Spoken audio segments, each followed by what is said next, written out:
Angle ஜாயிண்ட்ல அதிகமான வலி, குதிகால் வலி இருக்கு. ஸோ இந்த பிரச்சனைகளுக்கு இயற்கையான முறையில நம்ம என்ன தீர்வு இருக்கு? பெண்கள் நிறைய பேருக்கு போன் டென்சிட்டி குறைஞ்சி இருக்கிறத நம்ம பார்க்குறோம். இதில் முக்கியமாக இந்த போன் டென்சிட்டி குறையுதுன்னா ரெகுலராக நம்ம என்ன பண்ணணும், எந்த மாதிரியான உணவுகள் எடுக்கணும் அப்படின்றத நம்ம தெரிஞ்சுக்கணும். கருப்பு கவுனி அரிசி, மாப்பிள்ளை சம்பா அரிசி, ஸோ இந்த மாதிரி அரிசி வகைகள் முக்கியமாக மூட்டுக்களில் வலிமை சேர்க்க மூங்கில் அரிசி நமக்கு பயன்படுது. ஸோ மூட்டுக்களில் நமக்கு எங்கெல்லாம் வலி இருக்கோ வாத கேசரி தைலத்தை நல்லா அப்ளை பண்ணிட்டு அந்த வாதம் குறைவதற்கு இதை நம்ம யூஸ் பண்ணிக்கலாம். ஹெல்த் கஃபே தமிழ் வியூவர்ஸ் அனைவருக்கும் வணக்கம். நான் டாக்டர் நித்யா, சித்தா ஃபிசிஷியன். மூட்டுக்களில் ஏற்படக்கூடிய வலிகளை எப்படி சரி செய்வது? பெரும்பாலும் நிறைய பேர் சொல்கிற விஷயம், கால் மூட்டில் வலி இருக்குங்க, நீ ஜாயிண்ட் பெயின் இருக்குது. அதுக்கப்புறம் பார்த்தோம்னா இந்த ஆங்கிள் ஜாயிண்டில் அதிகமான வலி, குதிகால் வலி இருக்குது. ஸோ இந்த பிரச்சனைகளுக்கு இயற்கையான முறையில் நம்ம என்ன தீர்வு இருக்குது? பொதுவாக இன்றைய காலகட்டத்தில் நிறைய பேருக்கு நம்ம செக் பண்ணி பார்த்தோம்னா கால்சியம் டிஃபிஷியன்சி இருக்கும். ஸோ இதனால் நான் பல வருஷமாக நான் கால்சியம் சப்ளிமெண்ட் எடுத்துகிட்ருக்கிறேன். நம்ம உடலுக்கு கால்சியம் சப்ளிமெண்ட் தேவையா இல்லையானே தெரியாது. ஆனால் வருஷ கணக்கில் டெய்லி ஒரு மாத்திரையை நான் எடுத்துகிட்ருக்கேங்க.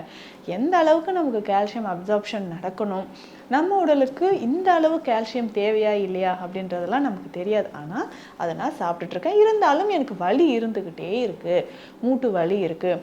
கொஞ்சம் வருஷத்துக்கு பிறகு நம்ம என்ன பார்த்தோம்னா ஸ்கேன் எடுத்தோ இல்லை நம்ம எக்ஸ்ரே எடுத்து பார்க்கும்போதோ எலும்புகள் ரொம்ப தேய்மானம் இருக்குது, போன் டென்சிட்டி, ஸோ இதை டெஸ்ட் பண்ணி பார்க்கும்பொழுது ரொம்ப குறைவாக இருக்குது அப்படின்றத பார்க்கலாம்.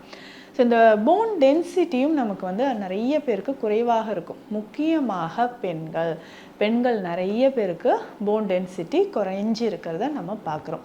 இதில் முக்கியமாக இந்த போன் டென்சிட்டி குறையுதுன்னா ரெகுலராக நம்ம என்ன பண்ணணும், எந்த மாதிரியான உணவுகள் எடுக்கணும் அப்படின்றத நம்ம தெரிஞ்சுக்கணும். ஸோ இந்த உணவுகள் அப்படின்னு சொல்லும்போது கால்சியம் நிறைந்திருக்கக்கூடிய உணவுகள், மூட்டுக்களுக்கு வலிமை சேர்க்கக்கூடிய மூலிகைகள், இதை எடுக்கணும். ஸோ உணவில் நம்ம இதெல்லாம் சேர்த்து சாப்பிட்டா நம்ம மூட்டுக்களுக்கு நல்லது.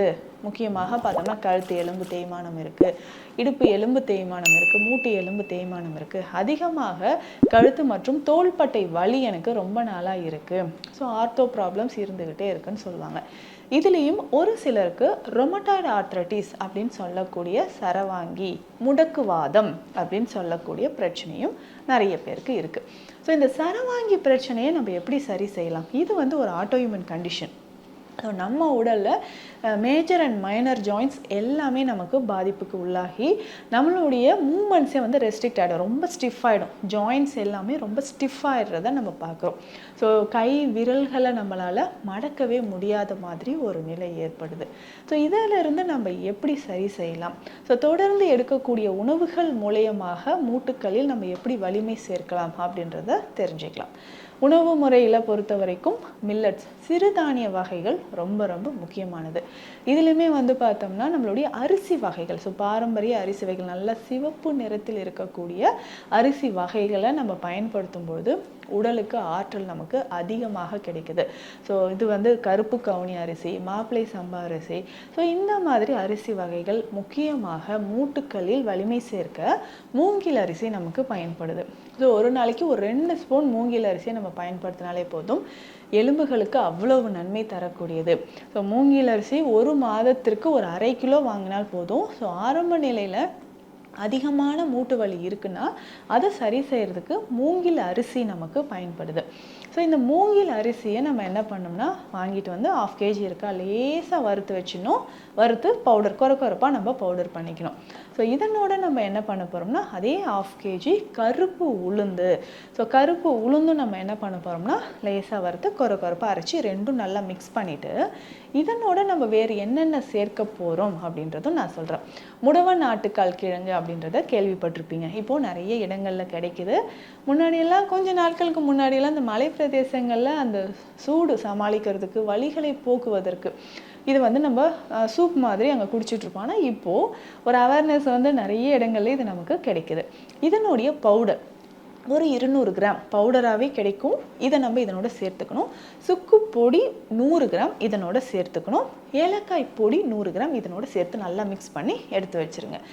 இதை ரெகுலராக டெய்லி 3 டீஸ்பூன் அளவுக்கு எடுத்து 2 கிளாஸ் அல்லது 3 கிளாஸ் தண்ணீரில் நல்லா பாயில் பண்ணணும். பாயில் பண்ணிவிட்டு கொஞ்சமாக பால் சேர்த்து இதை அப்படியே குடிச்சிடணும். சுகர் எதுவும் ஆட் பண்ண வேண்டாம், தேவைப்பட்டால் கொஞ்சம் சேர்த்துக்கோங்க. இது எல்லாருமே குடிக்கலாம். ரெகுலராக மூட்டுக்களை வலிமைப்படுத்துவதற்கு குழந்தைகளுக்கும் இதை கொடுக்கலாம். ஸோ வயதானவர்கள் தாராளமாக இதை குடிக்கலாம். ஒரு ஹெல்த் மிக்ஸ் மாதிரி இதை நம்ம யூஸ் பண்ணிக்கலாம். ஸோ ரெகுலராக இதை நம்ம டெய்லி ஒரு வேளை காலை அல்லது மாலை நேரங்களில் இதை குடிக்கும்போது உடலுக்கு ஆற்றல் தரக்கூடியது அப்படின்னு சொல்லலாம். ஸோ காலையில் இதை குடிச்சிட்டு போகும்போதே பிரேக்ஃபாஸ்ட் மாதிரியும் குடிச்சிட்டு போகலாம். நல்லாவே நமக்கு ஒரு ஸ்டாமினா இருக்கும், லைட் வெயிட்டாக நம்ம ஃபீல் பண்ணுவோம். ஸோ உடல் எடை குறையிறதுக்கும் இதை நம்ம யூஸ் பண்ணிக்கலாம். ஸோ இதனால் என்னென்ன பெனிஃபிட்ஸ் அப்படின்னு பார்த்தோம்னா, எலும்பு சார்ந்த பிரச்சனை இருக்கிறவங்களுக்கு இது ரொம்ப ரொம்ப சிறந்தது. ஸோ கால்சியம் குறைபாடு இருக்கிறவங்க இதை பயன்படுத்தலாம். அதற்கடுத்து மூட்டுக்களில் எலும்பு தேய்மானம் இருக்குது, அதுக்கப்புறம் சவ்வு விலகல், போன் ஃப்ராக்சர் ஆகிருக்கு, நம்ம அதுக்கான ட்ரீட்மெண்ட் எடுத்துகிட்டு இருக்கோம் அப்படின்னா இது ஒரு துணை உணவாக நம்ம எடுத்துக்கலாம்.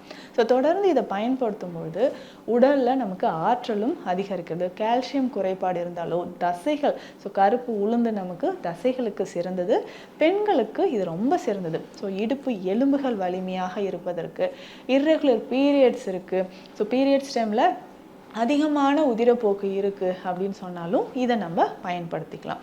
இதை தாண்டி வேறு என்ன உணவில் நம்ம சேர்த்துக்கிட்டால் மூட்டுக்களுக்கு நல்லது அப்படின்னு பார்த்தோம்னா பிரண்டை. ஸோ பிரண்டை பற்றி நமக்கு நல்லாவே தெரியும். ஸோ இதற்கு வஜ்ரவள்ளி அப்படின்னு இன்னொரு பெயரும் இருக்குது. ஸோ பிரண்டையை நம்ம அடிக்கடி உணவிலோ இந்த பிரண்டை பொடியாகவோ, பிரண்டையை சின்ன சின்ன பீசஸாக கட் பண்ணிவிட்டு இதனோட சோம்பு பூண்டு சேர்த்து சூப் மாதிரி நம்ம குடிச்சிட்டு வரலாம். ஸோ இந்த மாதிரி குடிக்கும்போதும் நமக்கு நல்ல ஆற்றல் கிடைக்கும். சித்த மருத்துவத்தில் பிரண்டை வடகம் அப்படின்ற ஒரு மருந்து இருக்குது. ஸோ இதை நம்ம பயன்படுத்தும் பொழுதும் மூட்டுக்கள், ஸோ வடகம்னா மாத்திரைகள் மாதிரி இருக்கும், டெய்லி காலையில் 2 ஈவினிங் 2, ஸோ அந்த மாதிரி நம்ம வாயில் போட்டு நல்லா சீவ் பண்ணிக்கிட்டே வரலாம். ஸோ இந்த மாத்திரையை நம்ம பயன்படுத்தும் பொழுதும் மூட்டுக்கள் நமக்கு வலிமையாக இருக்கிறத பார்க்க முடியுது. இதை தாண்டி இன்னும் நிறைய சித்த மருந்துகள் இருக்குது, தைல வகைகள் இருக்குது. இதில் பேசிக்காக பார்த்தோம்னா வாத கேசரி தைலம் பயன்படுத்தலாம். ஸோ மூட்டுக்களில் நமக்கு எங்கெல்லாம் வலி இருக்கோ வாத கேசரி தைலத்தை நல்லா அப்ளை பண்ணிவிட்டு அந்த வாதம் குறைவதற்கு இதை நம்ம யூஸ் பண்ணிக்கலாம்.